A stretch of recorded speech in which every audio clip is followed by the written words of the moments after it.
Welcome back to Special Educators Resource Room podcast. I'm your host, Jennifer from Positively Learning. Today we're talking about something very real that happens in classrooms all the time, even when you've done everything right. It's that moment when your independent work routine, whatever you have in place, that one that you'd spent time prepping and modeling and organizing, it suddenly goes sideways, starts to feel a little bit off. You know what I mean? Students aren't engaged.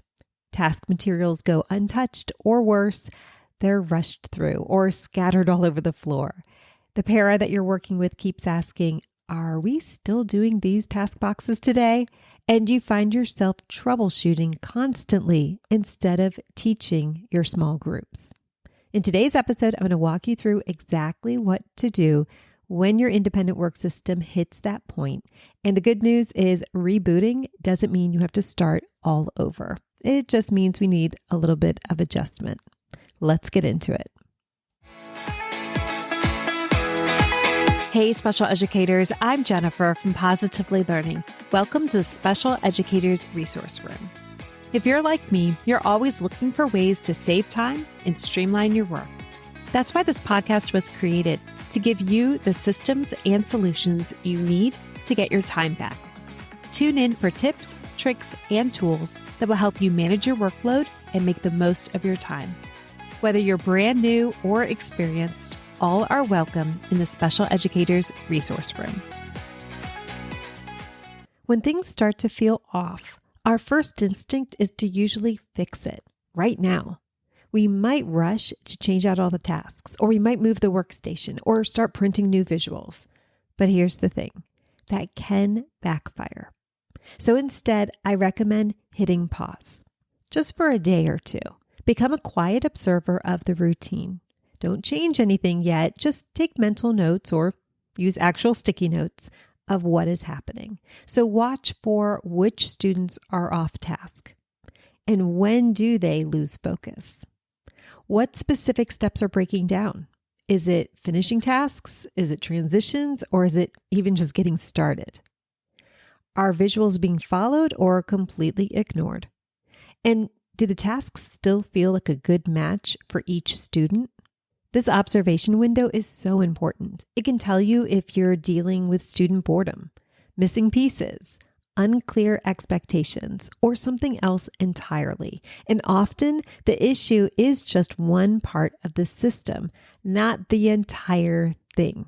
You can also take time to check the physical setup. How's accessibility? Are the bins accessible? Are materials falling apart? Has the finished area disappeared under a stack of papers? These little things can make a big difference in how the routine flows. So before you change anything, I recommend slowing down, watching, listening, and letting the system show you where it's glitching. Once you've taken a day or two to observe, choose one small thing to change. That's right, just one. Because here's what I've learned. If you try to fix 5 different things at once, that often leads to more confusion, especially to a student who thrives on everything feeling predictable.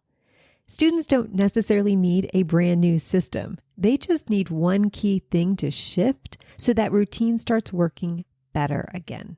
Here are some suggestions to try out. Remember, you're just going to choose one.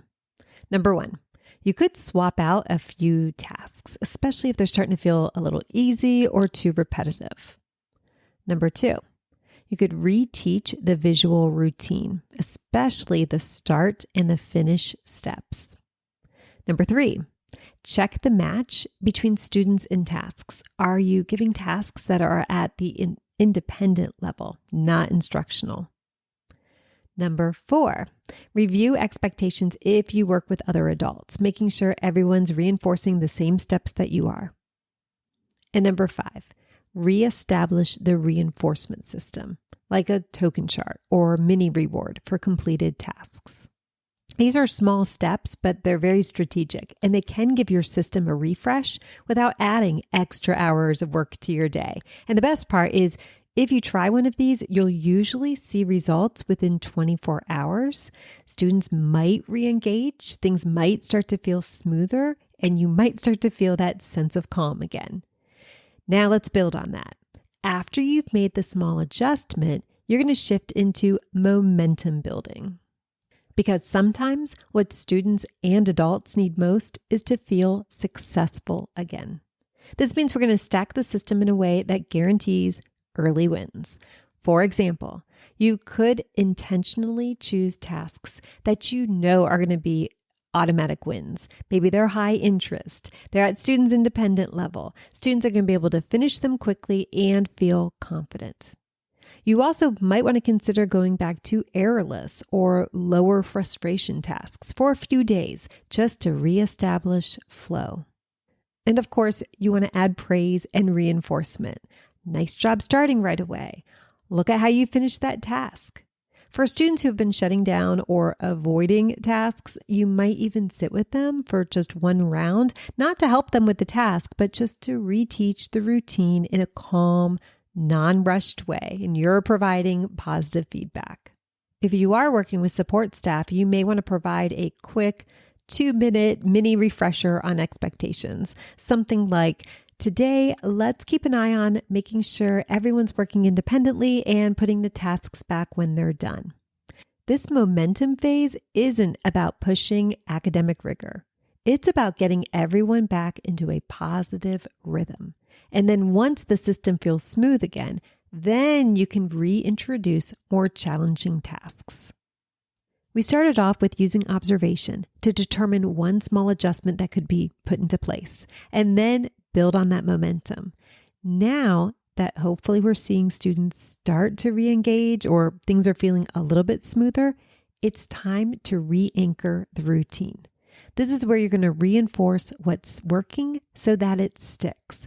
It's almost like it was when you introduced it at the beginning of the school year, but just much shorter and much simpler. So here's what it could look like. You could repost visuals that might have fallen behind a cabinet or just generally gotten ignored.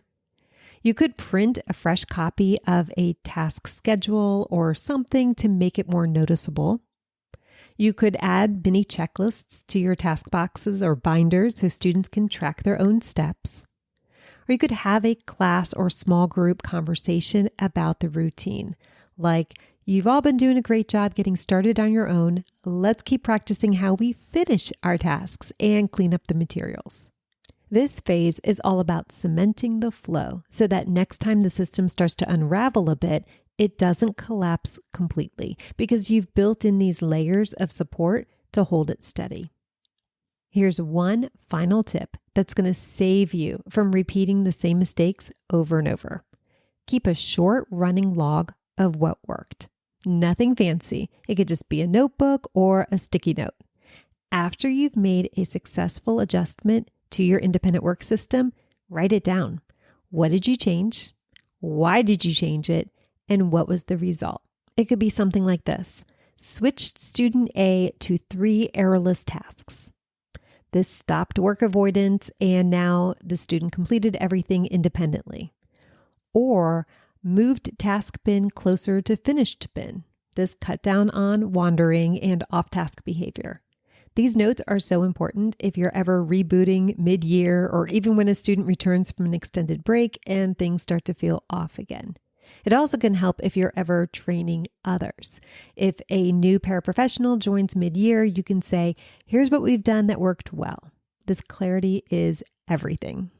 To recap, if your independent work system has started to feel a little bit stale or a lot, here's what you could do. Number 1, pause and observe. You're giving yourself space to understand the problem before reacting.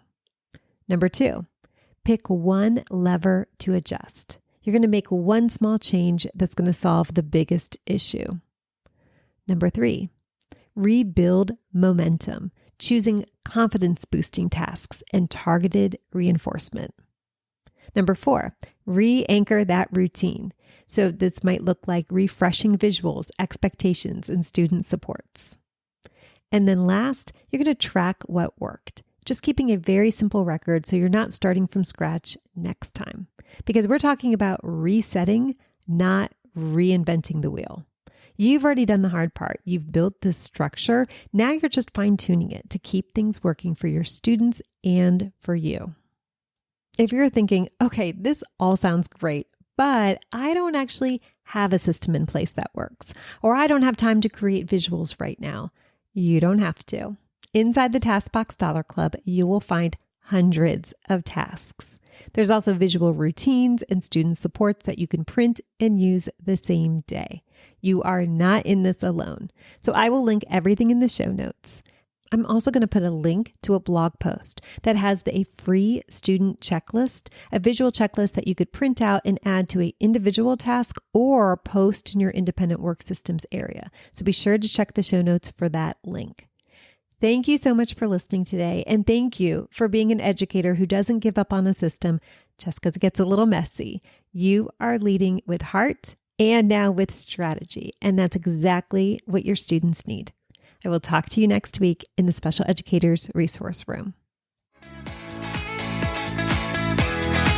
Thanks so much for tuning in, and I'm dying to ask, what'd you think?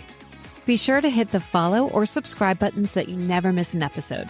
You can find the show notes and links for everything mentioned in this episode at positivelylearningblog.com. See you next week for more special education solutions.